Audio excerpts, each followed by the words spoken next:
Ruby, not my real name, was raised by my mother since I was 10, because my mother told me that my father was abusive and manipulative to her, or so she told me. Something I will add is that my mother was always there for me. Ever since my dad left, she has tried her best to give me everything that I needed to have a great childhood. Once I turned 18, I left home and went to my neighboring state to go to college. My mother was anxious about me going to this state for college because this is where my father was living. I told her that it would be fine because it would be nearly impossible for him to identify me because it has been 8 years since he has seen me. Fast forward 4 years and I graduate college with a degree. I then went back home to stay with my mother until my job application got accepted. During the 6 months that I was staying with my mother, I got a phone call from one of my old college roommates telling me that there was this man in his late 40s who was at my college looking to speak to me. I was creeped out. I told my mother. She told me that it was no big deal but seemed off about it. When my job application got accepted, I moved back to the same state that I was in college for. And there I lived peacefully for about 3 years. I met my now boyfriend of 2 years and I have recently received a promotion at my workplace. As I mentioned before, everything was going great. That was until one afternoon I wasn't working and my boyfriend was out with some friends. I heard a knock on the door. I answered it because it could have been anyone. When I answered the door, it was a man in his early 50s who seemed quite familiar, but I couldn't quite recall where I had seen him from. That was until he said, "Is this Ruby?" I was shocked, but that's when it hit me. Dad? It was my father. I was scared after all of the things that my mother told me he did. I tried to slam the door shut, but he used his foot to stop the door.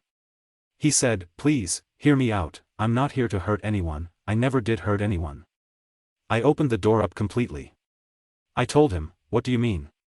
You abused my mother, manipulated her, then left."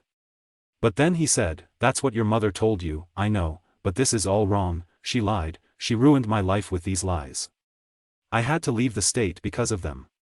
I wasn't allowed to see you, and I have evidence to prove it to you. So please, let me explain." I was shocked. I didn't know what to say. He had what looked like pictures in his hand, so then I said, "Fine, but make it quick." He told me that before he split up with my mother, he got a major job promotion that would see him earn over $500,000 a year.